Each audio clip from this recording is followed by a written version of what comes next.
Good morning, everyone. It's great to see everyone here today. Welcome to our virtual State of Hospitality. I'm Suzette Mahoney, most recently a partner at R2L Restaurant and the president of CCPA.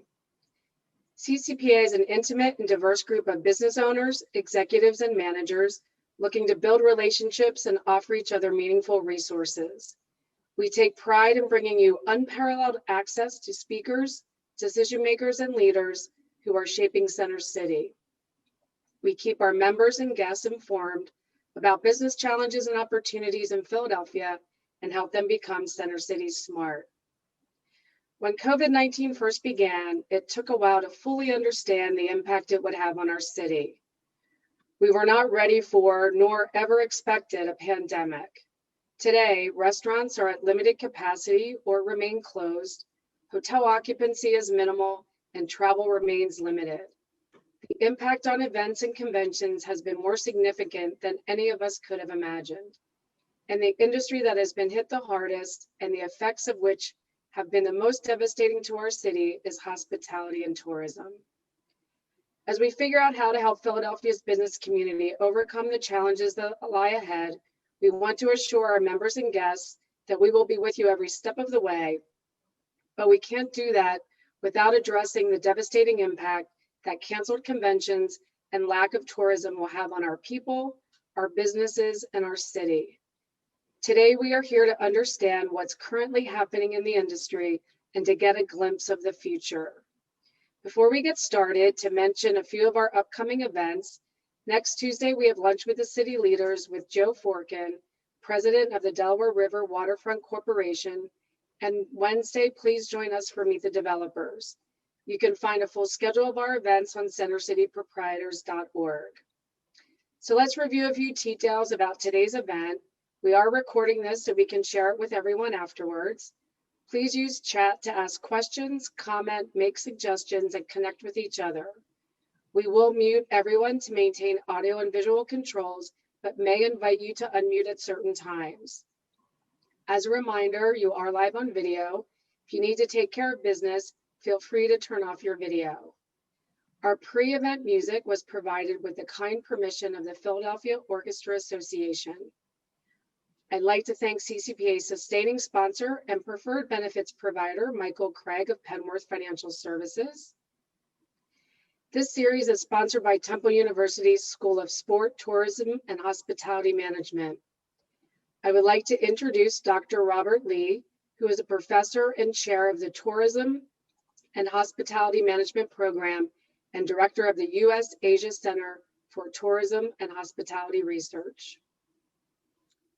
Thanks, Sue. Good morning, everyone.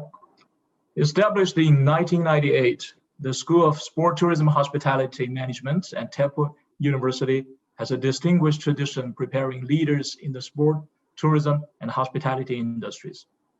The school's innovative approach to learning, combined with the location in the heart of Philadelphia, fosters transformational education experiences. Thoroughly committed to providing student-centered education and professional development relevant to today's sport, tourism, and hospitality industry, STHM integrates applicable real-world experiences into the curriculum and classroom through the global network of industry partners and well-connected alumni network. While the hospitality industry has been devastated by this pandemic, we stand ready to educate the next generation of tourism hospitality talents and leaders, and look forward to growing the industry in Philadelphia. This series is important to highlight the impact of the pandemic, and we are proud to support the event and work with many of you. Thank you. Thank you, Robert. Now to kick off our event and introduce our moderator, I am delighted to introduce a friend, colleague, and fellow CCPA board member, Gregg DeShields. Gregg has helped create and produce this series. He currently serves as the executive director at PHL Diversity, a business development division of the Philadelphia Convention and Visitors Bureau, where he is responsible for developing and implementing plans, strategies, and initiatives specifically designed to raise Philadelphia's image as a diverse, multicultural destination, leading to hotel room nights, and economic impact for the region. Thank you much, Sue, and I really appreciate the opportunity to kick off today's event. Let me just say, months ago, when Ben Frank and I talked about the idea of doing a state of hospitality, we thought of it as one particular industry. And as we began to look much deeper into understanding the state of hospitality, it's really four very distinct segments. And we were quite fortunate to create a four-part series that allowed us to take a very deep and individual look at these very important aspects of our hospitality community. We launched the program looking at the restaurant industry. We had a very vibrant discussion to get a clear understanding of the challenges as well as the strategies that were being applied in order to ensure that our restaurants continue to deliver class service. We followed up with another session that talked about our hotel community. We had a very vibrant discussion in understanding the various products that we have that compete quite significantly across the country in terms of quality of service as well as quality of product. And then our third session really looked at a major economic engine, the Pennsylvania Convention Center, and the value that it brings to Philadelphia in hosting multiple conventions. And here we are today at our fourth and final installment of this series, looking at those who tell the stories about our great restaurants, our great hotels, and our fantastic Pennsylvania Convention Center. I'm thrilled as Executive Director of PHL Diversity to know that Gregg, Caren, our President and CEO, will share insights today in terms of how PHL CVB will continue to market Philadelphia as a very competitive city for meetings and conventions. And of course, our friends over at Visit Philly. I'm so thrilled that Jeff Guaracino will be with us to share insights of how we compete on a leisure market in order to ensure that guests will come to Philadelphia and enjoy our restaurant, enjoy our museums, and more importantly, help to create an environment that will put our hotel workers back into their jobs. So at this point, I'd like to do an introduction to the person who will entertain the conversation today. Cherri Gregg is the community affair, and I should say, she's going to kick off the trifecta of Greggs today. So hold tight and you'll hear more about that. Cherri Gregg is a community affairs reporter for KYW Radio, where she reports on a variety of public affairs and social justice related issues and often files stories for CBS 3. Cherri is also producer and host of Flashpoint, a public affairs show that airs on KYW as well as 4 other Intercom Philadelphia stations. She also produces a Flashpoint podcast with exclusive material that can be subscribed to wherever you get your podcasts. At KYW, Cherri puts together a degree of work that really allows her to apply her legal background and her knowledge as it relates to Supreme Court issues, as well as critical civil rights issues like mass incarceration, immigration rights, and voting. Cherri is an active and community partner and engages in moderating various town halls by providing coverage to everyday heroes who are changing the lives of those throughout Philadelphia. A full copy of her bio is included in the discussion today, along with bios of those who are represented on our panel. So please give a warm welcome by shaking your hands to Cherri Gregg and our panel. Take it from here. Thank you so much, Gregg, for that wonderful introduction. And yes, there are a trio of Greggs here. Got Gregg DeShields, we got Gregg, Caren, and of course, Cherri Gregg. So welcome everybody. I'm so delighted to see so many people tuned in to talk about this very important issue. Thank you to the Center City Proprietors Association for putting this together, to all the sponsors, and all of you for being here today. The city of brotherly love and sisterly affection is known for its hospitality. I mean, you know, we have restaurants, theaters, museums, historical sites, and it's affordable. It's one of the reasons why I moved to Philadelphia 13 years ago. And as a journalist, I covered this pandemic. I've seen what has happened to so many sectors up close, but Philadelphia is resilient. We have a fight like no one's can possibly believe. And so we have some folks on the front lines telling our stories, giving it perspective. And I'm so delighted to have our power panel here today. We have Jeff Guaracino, President and CEO of Visit Philadelphia, and Caren, President and CEO of the Philadelphia Convention and Visitors Bureau here today. Gentlemen, how are you doing? Good morning, Cherri. Good to see you. Yeah, so we're going to talk about today, what's been happening in the hospitality industry, how we're doing in this pandemic, and what the future looks like. And I want to just tell everybody who's watching to comment in the chat, also pose questions, because we will have a Q&A. So you'll have an opportunity to have some of your questions presented to Jeff and to Gregg. And so I want to go ahead and have each of you introduce yourself, talk about what your organizations do, and then we'll dig in a little bit more there and talk about what it was like pre-pandemic and then a little bit post-pandemic. And Gregg, since your box is highlighted, we'll start with you. Well, it's in the name. You got the correct spelling too, Cherri. So again, good to see you. It's great hearing your voice on the air, but if we could carry your picture in our cars with us, it'd be even better. So again, good morning, everybody. I'm Gregg, President and CEO of the Philadelphia Convention and Visitors Bureau. And I've had a long storied career in hospitality. The last 20 years, though, I worked for a company that manages convention centers all over the world, including our Pennsylvania Convention Center here in Philadelphia. So I'm new to my role. I just started about 4 or 5 months ago. I've been trying to make rounds virtually and in person where I can. But of course, the PHL-CVB is the official tourism promotion agency for the city globally.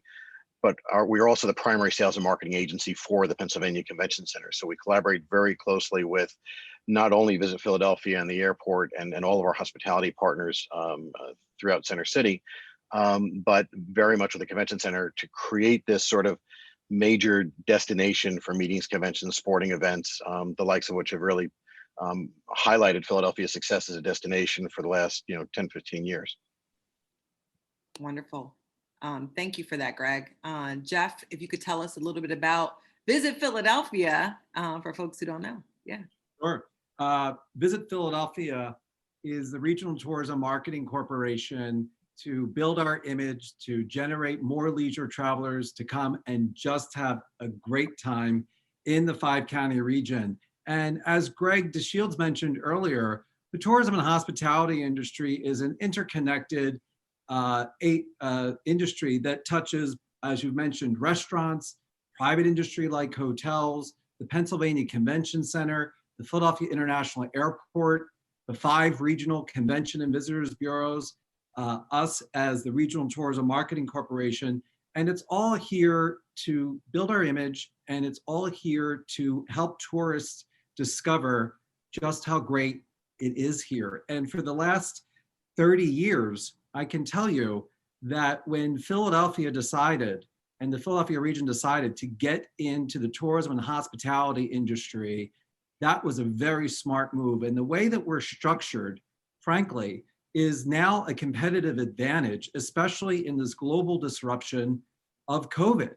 And what you're going to see and what we're going to talk about is not only the plan that's currently in action right now for our recovery, and there are many teams, Gregg's team, my team, teams at the Pennsylvania Convention Center, all the organizations that I mentioned, who are working 24/7, 365 on our recovery, which will take through 2024 at least. And we're really, really lucky to have Gregg and his experience as a part of the team for the comeback. But I could tell you in the during of this conversation, there's a lot to be very optimistic about. There is a lot that is being done for our image and to rebuild daytime foot traffic and nighttime trips. And I can't wait to talk to everyone more about it. And most importantly, take your questions, because every single person in organization is needed and required to get greater Philadelphia back. And I guarantee you we'll be a greater Philadelphia once we get through all of this. Yeah, and we will get through this, right? I see people nodding and just that look of resiliency. We appreciate your participation. And so, Gregg, I want both you and Jeff to kind of talk about pre-COVID. Let's go back to what it was like. I remember what it was like for us as, in newsrooms or whatever. What was it like February 2020 versus, just a few weeks after that, how things shifted? And then we'll go deeper there, but just give us that pre versus in the middle of COVID difference. Sure. Well, Personally, Cherri, I can tell you that in February, I was excited with the opportunity. I was investigating this great new role as head of the CVB here in Philadelphia, and all was right with the world. And then mid-March came and changed a lot of our worlds for what it seems like years ago, but really it is only 6 or 7 months ago. What should be known is that I alluded to it before. Philadelphia had really built up an extraordinary reputation as sort of the big event city, right? With between the DNC, the papal visit with the World Meeting of Families, the NFL draft. I mean, we, for years we were this, underdog city between New York and Philadelphia, and that went away easily 8 to 10 years ago. Between the investment by the state in our convention center, the investment, as Jeff alluded to, in our community with hotels and things that really built us up as a destination that appealed to everybody, whether it was a meeting attendee, an overseas traveler, or a regional visitor. We had nothing but growth. If you look at every measure of success, that chart kept going up and up. And it was an exciting time for me personally to jump into this role. From an employment standpoint, and the reality, in just before the pandemic, the hospitality industry in the 5-county region employed about 191,000 people. At the height of the pandemic, we lost 58% of those jobs. And while we've rebounded only slightly since then, we still have nearly 4 out of 10 people that unfortunately were either furloughed or laid off at the front end of this thing, are still out of work. And I think that's what drives all of us in the industry is, how much can we help shorten this tunnel and look towards the other side of it to bring tourism back and bring people back to work. Yeah, thank you for that. And Jeff, I want you to talk about that pre and in the middle of COVID, but also give us a wider context and how Philly kind of fits into the broader tourism world. Right. So 2019 was a record year. 46 million people came to Greater Philadelphia. They came for fun. About 88% came for fun. They came for a meeting and convention. They had a record year in meetings and conventions. They came for things like the Army-Navy game. They came for our restaurant scene. They spent $7 billion. And so in February, Visit Philadelphia, it's in the middle of a major advertising campaign. What we do is market to the general consumer through television advertising, PR, web, social media, et cetera. And our first quarter was performing much better than expected. And what we were readying was a big summer tourism campaign in April that was going to launch April 15th. That was about a $3 to $5 million tourism marketing campaign that was going to keep the industry rocking and rolling through 2020. So what was interesting and what people don't know, and I'll give you a little insight, is that, the tourism industry initially with COVID was hard hit beginning way back in December and January. When you look at China and where the cruise ship industry was the first place where the cruise ships and airplanes were being impacted by COVID and the global news. So what we've done as an industry back in February, we had convened our really tightly knit, coordinated industry meeting every single Thursday in a small group to start to talk about what happens if it continues, COVID disrupts our industry like it did the cruise ship industry in Asia. What happens like when it disrupted Italy's tourism industry and comes to the United States. So we had a small team that continues, by the way, to meet every other Thursday on our recovery. And we were talking about what would happen if. And so while we didn't anticipate the impact of COVID having been so long now, taking multiple years for recovery, us still being working remotely, working at home, and the disruption in everyone's personal life and their business life at the same time, whether you're homeschooling kids, never before have we had so much disruption. We were kind of ready we knew that it was not going to be the year that we anticipated. But with that said, how I think Philadelphia is uniquely positioned to competitively come back and to beat out our competition. And don't get me wrong, I love New York, I love Vegas, I love Baltimore, but they're competing for the same meetings and conventions that Gregg is trying to sell. They're competing for the same leisure travelers that we're selling to. So it is a competitive destination environment. But where I think we're going to compete is that our destination and Greater Philadelphia was better prepared than our colleagues in other cities, and we're better structured. So frankly, other destinations had their tourism marketing stop. They've laid off most of their staffs. They are having to shift, saying maybe going from meetings and convention focus to maybe a leisure focus, maybe from an overseas focus to a domestic focus. That's giant disruption. But for us in Greater Philadelphia, where we are right now is continuing. Gregg is every day working on meetings and conventions and overseas from Europe. Every day we're rebuilding the leisure tourism industry, which, by the way, right now, and I don't want to jinx things because things could change, we're doing better than New York and Boston and Washington, D.C., and we're doing slightly better than the projection. Now that can change in a heartbeat, so I don't want to jinx it. But we have a good story to tell, and because we're able to remain focused on rebuilding our segments, and because of the good planning that we've had in terms of finances, we think that we have a really good shot of being one of the leading destinations to come back quicker than other destinations, but we'll need everyone's help. And I say from your lips, right on up. We're all saying that from your lips, Jeff, right on up. That's what we want to hear. And so, Gregg, I want to bring you back in the conversation. What was the pivot like? Because, I chaired a virtual convention. I was supposed to chair an in-person convention. What has been the pivot like, and how is Philadelphia setting itself up to deal with, some of the losses, for conventions and all the big events that were coming here? Could you talk about Sure. that? Yeah, sure. As Jeff alluded to, I mean, I think as a destination and as an industry, we were much more prepared to pivot because of a lot of things that we already had in place. For example, at the Philadelphia Convention and Visitors Bureau, we have 3 specialized divisions. You mentioned, Gregg DeShields, who helped introduce the panel for the day. Gregg leads our PHL diversity effort. We've got our PHL sports effort, which is focused on things like the future of the Army-Navy game and the quest for the World Cup in 2026. But we also have this division called Life Sciences. And that's a division that has existed for decades. 3 predecessors ago, if I go back through Julie Coker and Jack Ferguson and back to Tom Muldoon, who held this seat before me, it was a recognition of the eds and meds mentality and resources that we have in Philadelphia.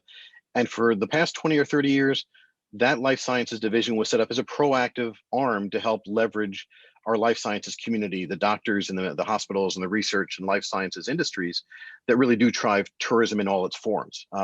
It is the largest sector for us for conventions and meetings that we bring to the convention center.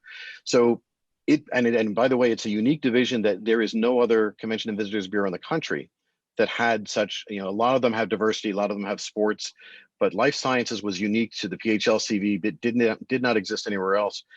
What it enabled us to do for the pivot, though, was we already had a board and a committee of experts, of doctors, of nurses, of medical experts that were able to immediately start getting on calls just like this and pivot the conversation from how do we continue to grow Philadelphia's market share for meetings and conventions in the life sciences to how do we prepare for what's coming? How do we understand not only the scientific side of it, the psychological side of it, how to prepare our businesses?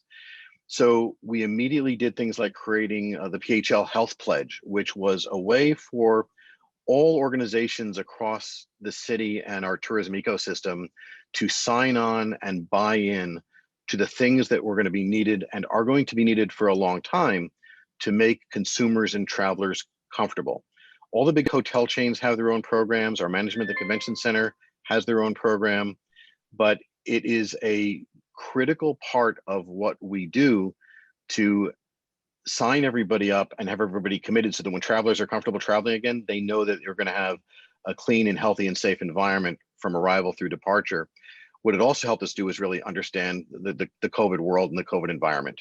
And we engaged Dr. David Nash, who had a career in public health with Jefferson, as our senior health advisor, to work with our team, to work with that committee, to work with our clients, to understand, again, how are meetings and conventions going to look different, and not just meetings and conventions, the entire world of moving from air to rail to arrival in Philadelphia and through our hotels and convention center, and put the plans in place to communicate with our team and our clients so that we are not only pivoting in terms of we've got to get back on and maintain that momentum that Jeff mentioned before, but we've got to be ahead of the rest of the pack in terms of having the communications in force both locally and with our clients around the country and around the world to make sure that we're ready to bring them back as soon as things open up again. Yeah. Quick follow up to you, Greg. I mean, what has been the reaction from clients as they hear the lean in? And then Jeff, I want to talk about this whole lean in and the effect of that. It's been extraordinary. Again, our clients in the meeting and convention world, of course, and the overseas traveler world were used to dealing with us in a way that was already sort of professional and hospitable. But it was only really the people in that space, the life sciences space, that really understood how important that sector was in the best of times. It now has become apparent, and we've been getting calls from convention bureaus around the country about that sort of life science expertise that we've cultivated here. So it's been hugely important. Dr. Nash has been on with our customer advisory boards. He's been doing interviews with both mass media and meeting and trade media. And what it's allowed us to do was to help educate ourselves, educate our hospitality and business community locally to what needs to be done quickly, and then be able to then flip that out and communicate it with our various, not just stakeholders locally, but the industry at large. And we have gotten huge recognition on that from the travel trades and from the meeting and convention planning industry. And we're going to just continue to capitalize on that going forward. Yeah. And Jeff, please come on in and talk about this. How has this pivot and lean in impacted your work and in our hospitality sector? Because if you can't beat it, join it. Might as well lean in, right? Get it done. You have no choice. It's impacted us, every single one of us, in every single way. This is the game changer. And, you know, I was at Visit Philadelphia during 9/11, multiple years in Atlantic City where we had hurricanes and casino closings, and crisis tends to I've been through a number of things in the tourism industry. And so our pivot was immediate, which was the recovery begins the minute the crisis begins. And so behind the scenes, working with the mayor, working with his amazing team there, Visit Philadelphia was working behind the scenes on the thank you campaigns, the stay at home campaigns, every kind of marketing that we could do in which to refocus the efforts to keep people safe and support our elected officials and, of course, the health department and others, and also to support the industry that needed it, whether it was restaurants that needed to get the word out about takeout, our breweries, which needed to get the word out, how to virtually keep our community together while we were staying at home. In addition, preparing for the opening of the destination, which was July. And so we have a campaign direct to consumer that is we're telling people about public safety that we have here, mask usage. Congratulations to everyone in Greater Philadelphia. According to Jefferson, we're the #1 using city of masks on the East Coast, which is terrific. Yes, and thanks to all the hospitality partners, which have changed all of their operations in which to make it a safer, more comfortable experience as we go through this pandemic well into 2021. Our marketing campaign, Our Turn to Tourists, which was originally designed to be really a regional marketing campaign, is finding that people are traveling and they love it from New York, they love it in DC, so they're driving here. So we're actually recovering right now through this, I call it a pandemic marketing campaign that is trying to rebuild the daytime traffic, the nighttime traffic, sell tickets to our museums and attractions and generate hotel stays. But we're a long way to go in terms of pivoting. If we're in another wave, we're going to have to pivot again. And as we get beyond COVID into 2021, as the consumer changes, we're going to pivot again. And the biggest unknown in all of this is me and you and every single person here, because we are forever changed in how we plan travel, book travel, how we're comfortable meeting and coming together as a community, as a business community. We have proprietary research that we've just conducted through Russell Research to better understand what people's objections are to traveling right now so we can overcome them and basically tailor our marketing and our advertising and our PR to basically know that people are warmly welcomed here. And also what we need to do as a destination to make sure that we're ready for the return. So the pivot is ongoing, the crisis is ongoing, and it is going to take a long time before we're into the new normal. But make no mistake, we're not going back to the way it used to be. And people have forever changed, and we don't even know yet how we've done it because we're still in the middle of it. Yeah, and I want to say thank you to that. Shout out to some of the folks who've been commenting before we go to our next question. People are saying, take the pledge. They're talking about the health pledge. Take it. This is part of the pivot, right? Bravo from Andrew Lavelle says, bravo on this pledge program, Gregg, Bonnie team, true leadership that will pay off for PHL. And so I want to kind of move forward in this conversation. We kind of talked about the pivot. But I gotta kind of like take a look at some, because we've lost a lot of businesses. We have. What do you say? Because this is CCPA. These folks own businesses. They're working. They're holding on. What do you say to those folks? What should they be thinking about? How, as we move into recovery phase and we brace ourselves for this second wave, Gregg, because everything you do has a ripple effect and to these businesses, providing food and support for the folks who come here? Well, the first is partially it relates back to the pivot, but it also relates back to what everybody, especially in the B2B and B2C world, should be thinking about. And one of the things that became hugely important for us, not just here in Philadelphia and in the Commonwealth, but nationally, was advocacy. We have always had through all of our mayors and leadership in the city and most major cities around the country, there's a real appreciation for what the hospitality industry does, not just for direct employment, but to drive business through everything, through advertising, through retail, just foot traffic. It's all about foot traffic in a downtown environment. And unfortunately, what was missing was that same recognition at the federal level. So what we found was that there was a huge coalition of all aspects of our industry. There's a huge umbrella organization called the U.S. Travel Association, headed by a gentleman named Roger Dow, and it incorporates everything. It is airlines, cruise lines, hotel companies, destination management and marketing companies like the CVB, and it really represents a huge part of the national economy. And for example, when the first care package came out, they carved out certain types of nonprofit organizations that included us, that did not even enable us to go and apply for the PPP during that first round. We're all sitting on the edge of our seat right now as people are, playing whatever games they play in Washington. And I don't pretend to play in the national landscape, but I can tell you that one of the most important things for everybody in the business community, and I don't care if you're a sole proprietor of a CPA firm or if you own a retail store or a tailor, we need to have our voices heard by our elected officials.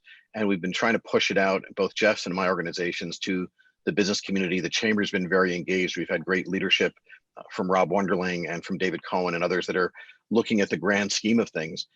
But there are elements of this that are still not finished in terms of making sure that our hospitality community is taken care of. It is a huge part of the employment base, as I mentioned the numbers before, not just here in Philadelphia, but nationally.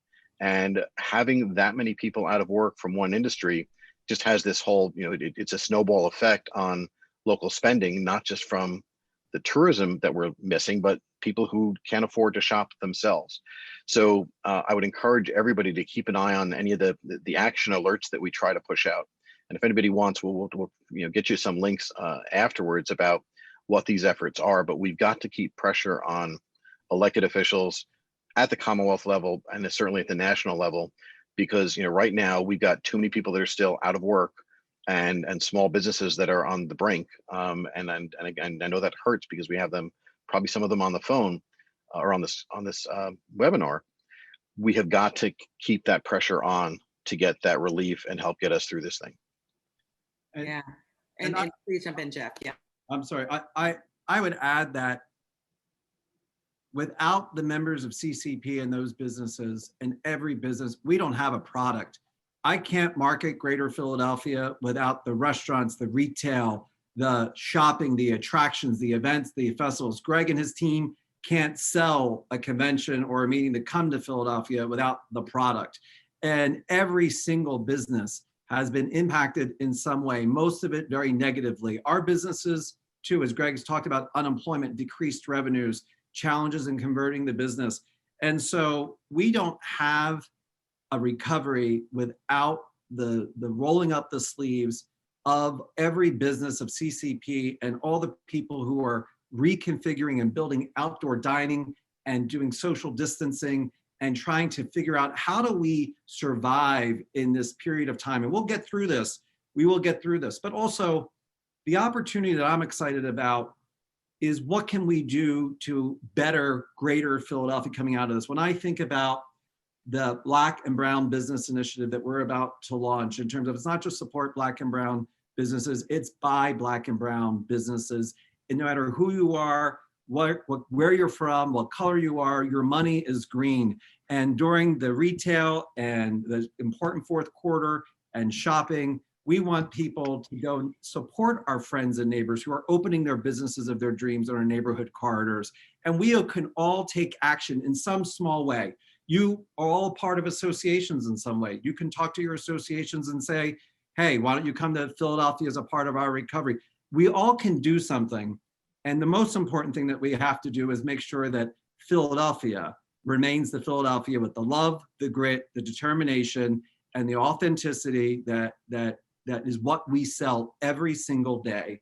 And so I want to thank all the small businesses at CCP and around, because without you, we don't have an industry. Amen to that.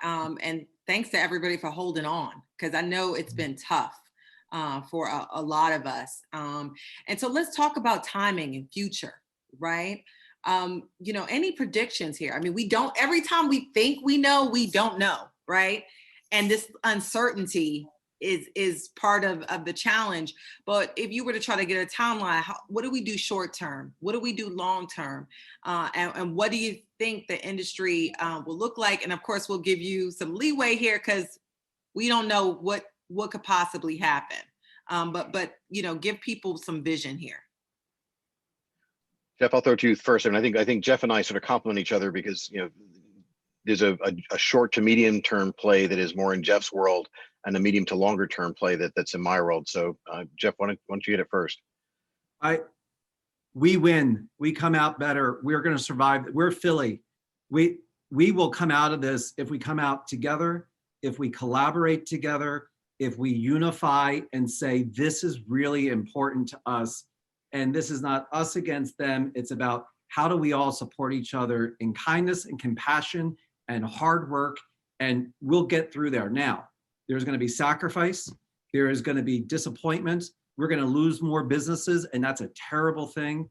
We're going to need civic and corporate and community leadership to help us get through. And I will tell you that Philadelphia has been through tough times, but we're going to make 2026 one of the best years in the celebrations of this country that you've ever seen, with the World Cup and with Wawa Welcome America. And it's going to take us this many years, but we have to support the airport and what Shelley's doing there to continue to get airplanes flying in and flying out. We need to travel, us locally. The first thing we all can do on this call is book a hotel room and have some fun, because they're great deals and we could be a part of the recovery. And anything that Gregg needs and his team, we're right in and we have his back. And anything that Center City Proprietors needs, we're in, we have your back, and we'll get better. But we're going to take some punches. It's like Rocky. We'll go Rocky 1, Rocky 2, Rocky 3, but we'll get back up. And let me ask you a quick follow-up, Jeff, because you touched on this. The holiday season is coming. Right. It's here. So, what's the if short term, that's part of, I feel like, a very short term plan to kind of get people excited about the holidays and getting out. And I know we have to change the way we do it, but how do you market that and get folks excited about that part? So we're currently marketing, we're putting advertising out there. It's tough in a swing state 2 weeks before an election, but we have to pivot and we have to be ready. So I almost call our marketing like a layer cake. It all works together, but you might have to take a slice at a time depending upon what happens. We might have to stop marketing depending upon what happens. We may have to just do an image campaign. We will do a retail and a sleepover campaign and a buy Black and Brown businesses campaign. We're ready to go. Our industry, 24/7, 365, is out there looking for the recovery and working hard on the recovery. But we also have to have the ability to make a right or a left or even duck if we have to, because who knows what's going to happen in 2 weeks. And Philadelphia could be on the national news for 2 weeks about who's the president and what else is happening there. So we got to be ready, and we are ready. But I think if we do not support our businesses in fourth quarter to buy a gift card, go out to eat, shop local. As much as I love Amazon Prime Day, we all can spend our dollars and our time right here and make a giant difference. And that's the hope that I have that we will do, because that's the only way we get through to 2021, if we spend our time and our money right here with our friends and family. Yeah, and Gregg, I mean, longer term, medium, longer term. Yeah, so again, short term, that's really a huge focus for Jeff, of course, is really capitalizing on the people not only in our backyard, but within a driving distance, and thinking about what they're going to do for escape weekends and shopping for the holidays. So the medium term is not losing sight of our overseas leisure travel. You know, the folks that are huge feeder markets for us, like the United Kingdom and Germany and China and India. I don't think we've lost that yet.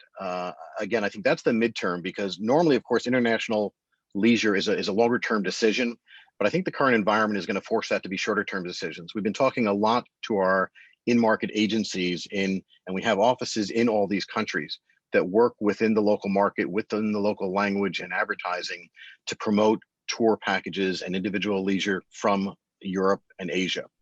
And what I'm seeing, I actually just did a podcast yesterday with a travel podcast in the UK that focuses on what they call the low season. We call it the low season too. And I think that what we're hearing is there is a pent up demand. I mean, there are people right now, the few folks that are traveling more, it seems, are the younger folks. Younger folks are more risk taking and thinking about, I'm healthy, I'm young, and I can get there. But when we think about the traditional holiday season, not the holidays as we call them, but what we call vacation, the Europeans call holiday. And holiday travel for Europeans, Western Europeans, is predominantly late spring into summer. So what we're doing now is really not taking our foot off the gas, we're actually accelerating it and making sure, because there are a lot of Northeast destinations that have taken their foot off the gas. In fact, they're not paying attention to it at all. And there are a bunch, came up on this podcast with the Brits yesterday. There are a lot of huge benefits to overseas travel coming in through Philadelphia. We've got a better international airport. People get through customs faster. They get from the airport to Center City and the outlying regions more quickly and can start exploring and enjoying their stay. So I think that for us, we're just putting that pressure on to make sure that once the borders are open again, and again, they have to have travel restrictions open up, that we have these folks ready to come here late spring into next summer. The other piece of it is the longer term, of course, is meetings and conventions. And I think that, like everything else, the smaller meetings will come back midterm and in sort of concentric circles. We'll start to see our local businesses have to start meeting again, and regional businesses sort of between New York and DC that'll need to start getting together again. But the big conventions and the big trade shows that we talked about that really have differentiated Philadelphia these last 5 or 10 years, my running quote has been that Labor Day is New Year's Day for our industry sector. We still have some events on the books and we're hoping to maintain them. But as Bonnie Grant from our Life Sciences division will tell you, I saw it in the chat even, vaccine. People are not going to travel for big meetings and conventions even if they're willing to travel. Their spouse, partner, friend, brother, mom won't let them. I think all you have to do is look at what occupancy is like in the city itself, in Center City. And if the big companies aren't bringing people back to their own offices, they're not sending them out on business trips and on meetings and conventions. That consumer confidence for both the corporate side and the family side is only going to open up when people feel like the risk of COVID is the same as the risk of the flu. And based on everything we're seeing and hearing, both from Dr. Nash and our experts on our life science panels, it really will take probably through late next spring into next summer to sort of have the masses either vaccinated and or having treatments that make things viable. So we're very much believe that by next Labor Day, that sort of the fall season kicks off the convention season. It's almost like the school year. And so they won't come back as big as they were before, but we just got to get started again.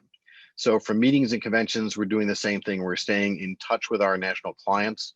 Our salespeople are as much therapists as they are salespeople, because everybody's in the same boat. The people that plan these meetings and conventions are going through their own trials and tribulations and working from home and having their kids screaming in the background while they're trying to decide, what am I doing with my meeting for 10,000 people in Philadelphia that's currently scheduled for April or May or September, or was scheduled in Nashville or LA or somewhere around the country.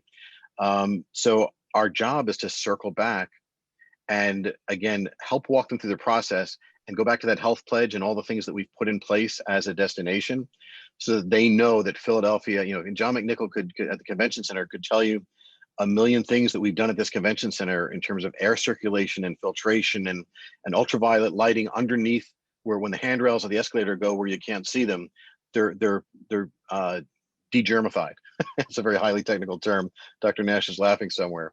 But we have all these processes in place at our convention center and our hotels. Our job is to keep our foot on the gas and leverage all that growth that we had experienced as a convention and meetings destination and as a global tourism destination, and just let it pop open as soon as the docs and the meds get us there in terms of people feeling comfortable traveling. Wonderful. And we're about to take some questions from our audience, but I got to ask you both this question. You probably heard the phrase, help me, help you, right? If business owners and could help you do your job better, what do they need to do? What could they give some tangible things they could do to help you do what you need to do to help more people come to Philly so that we can keep this thing going? Sure. Well, I'll trail off and then we'll get to Jeff and then the Q&A. I think that some of the things that we've mentioned, I can't hit on enough. It really is about support of our local businesses. One of my other catchphrases was tip for takeout. I think many of us over the years would order takeout food and even though the charge receipt sometimes has a tip line, we figure, well, we're just picking the thing up. It was put in the back. I've actually been tipping more for takeout food than I may have at the table, and I try to be generous there as well. Just think about these hospitality workers and the restaurateurs, some of you on this webinar perhaps, and how much they're, one of the lines one of our hoteliers used in a meeting with me just recently was, we're working as hard as we can to just lose less and to mitigate.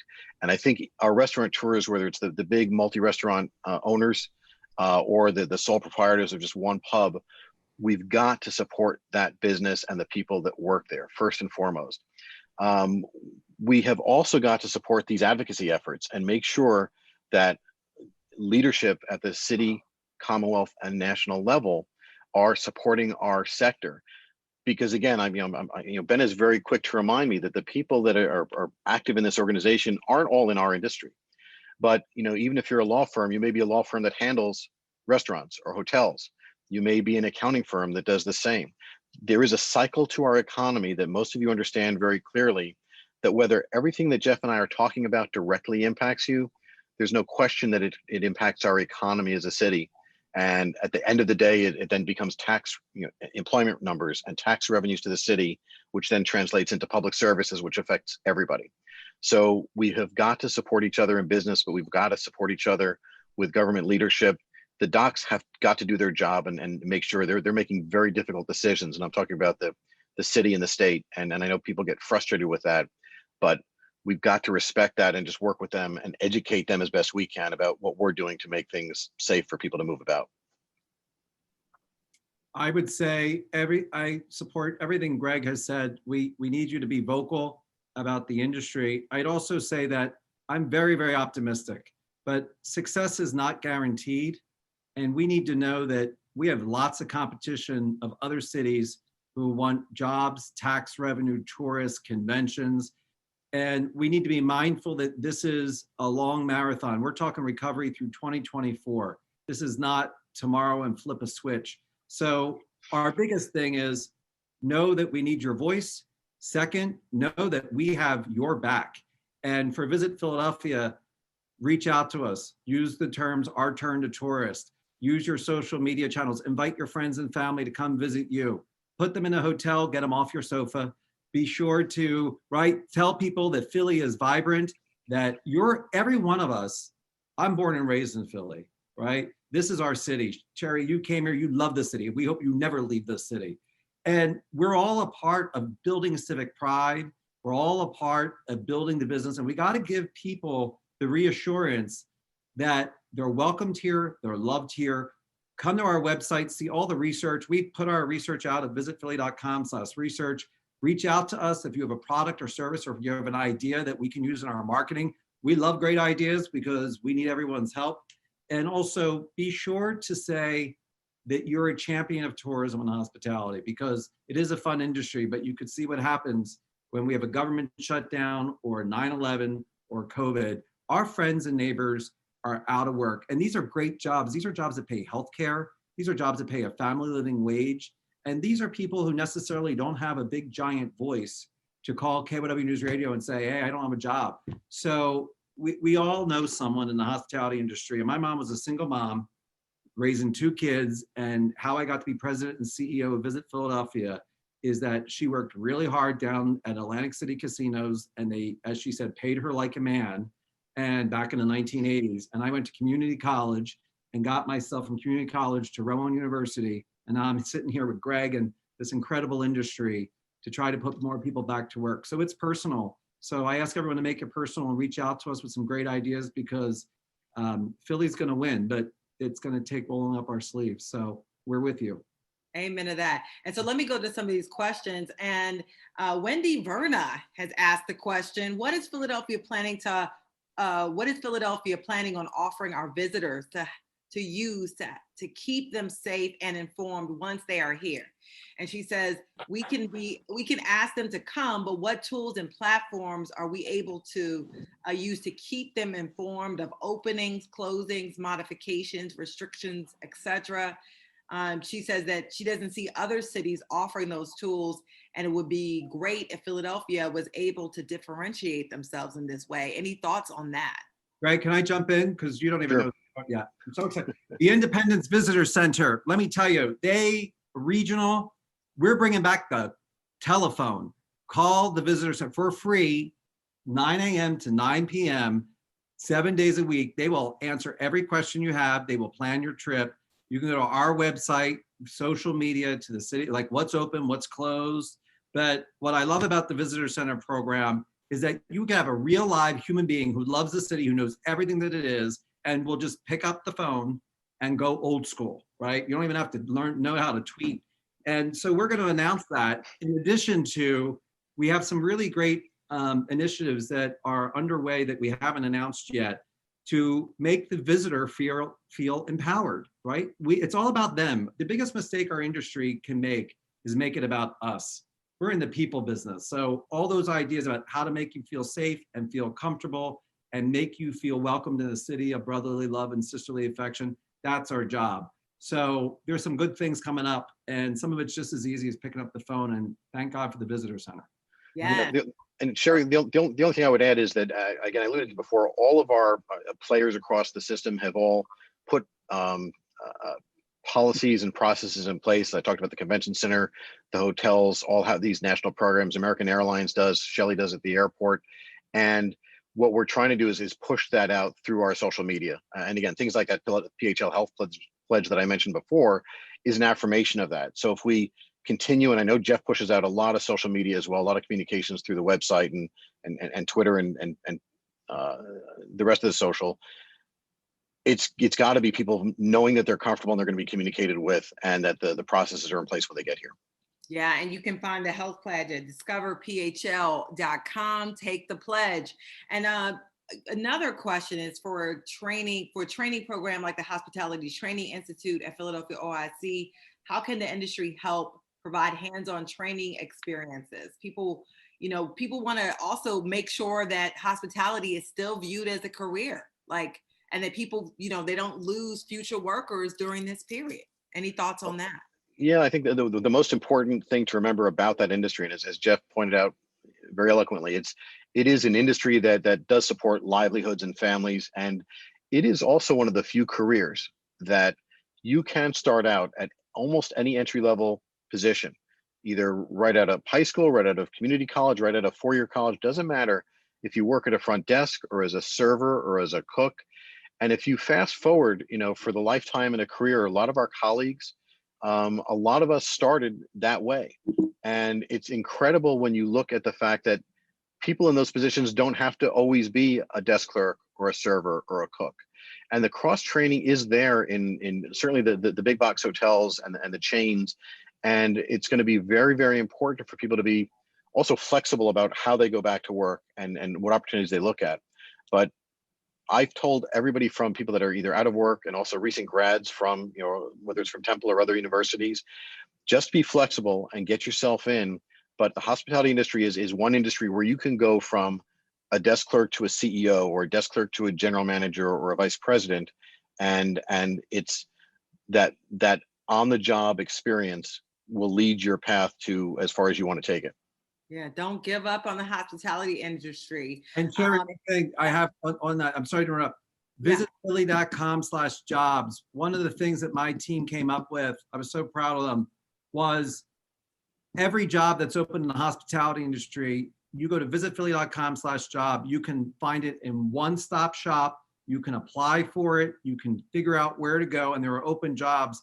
And the second thing I would say is, if there are adjacent industries which are currently hiring, especially at a living wage, and you think that the skill sets that people who worked in hospitality can help your business short-term or long-term, let us know, because whether it's an Amazon warehouse, we got to get people back to work. And so if we can't put them back to work this September, or I'm sorry, this December, if someone has a job that they think they could put someone to work, that's the greatest thing that anyone could do. So while we recover, let's get our friends and neighbors back to work. Yeah, we have time for a couple more questions. One was related to what types of virtual programming are we creating to keep tourists and future visitors engaged? And this is from Ade Lawal. Any thoughts on how to keep folks when they, engaged in that way using virtual? I think that, again, we've seen a lot of that coming from within our community itself. Again, we had the orchestra playing at the outset, and the orchestra has done a really wonderful job. They're so well renowned around the world, and usually would travel to China and Europe to help not only promote Philadelphia's music leadership in orchestral music, but also to help cross promote us as a destination where people should want to come. They've pushed out a lot of virtual and past concerts. The museums are doing the same. The mural arts program is doing the same. And what we're doing, again, with the trades is pushing that out and pointing them to it, so that we're hopefully whetting the appetite, greasing the skids, whatever you want to call it, because there is no such thing like the real thing. I mean, you can, if you watch a drone video of the Eiffel Tower, it's cool. But it's hopefully what we're doing here is pushing out those virtual tours, pushing out those drones, both that are indoors and out, and just making people want to be here that much more for whatever reason they might come here, whether it's business or pleasure. Yeah. And there were some comments about live events, which have been hit really hard. We have some great venues. The Met is right down the street from where I live. And yep. So just thoughts about that. And that was a big part of Philadelphia culture. That is a big part of Philadelphia culture. So Visit Philadelphia has a long partnership with Live Nation. And in fact, last year we had announced a major concert summer series prior to COVID, and then continue to work with Live Nation on their drive-in series. And their comeback is a part of our comeback because they're nighttime concerts. There are reasons to come overnight. Madonna only performed here at the Met, not every single venue around the world. And so Live Nation and live events, and working with our friends at IATSE, that is the critical comeback strategy to generate leisure overnights and to generate them all year long. And so that campaign we announced last January, we're going to launch in April. That's coming back in a giant big way. And I want to thank the president, Jeff Gordon, a good friend of mine for more than a decade. I cannot wait to come back and announce to you what we got cooking when we can get back together again for our favorite concerts and events.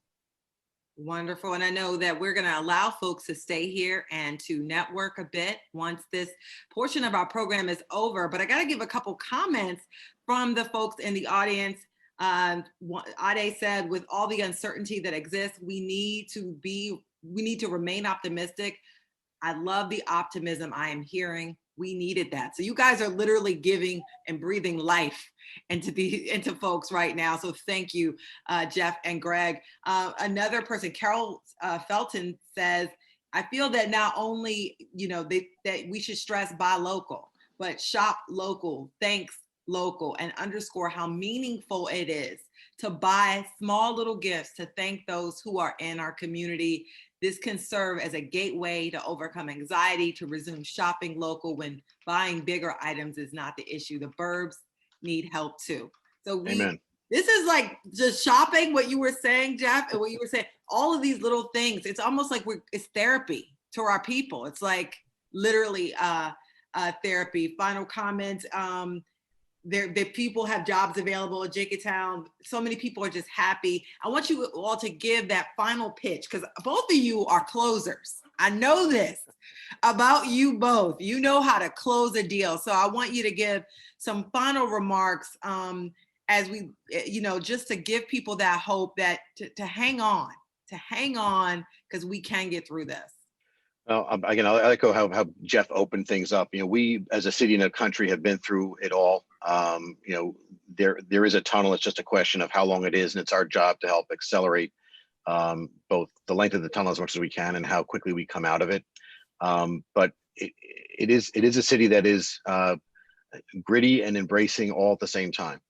And it's not sales talk to say we have all got to think about, as Jeff said, how can we create a touch point that might bring more visitors in and make sure that Philadelphia comes back at least as fast, if not faster, than any other major city in the Northeast or in the country.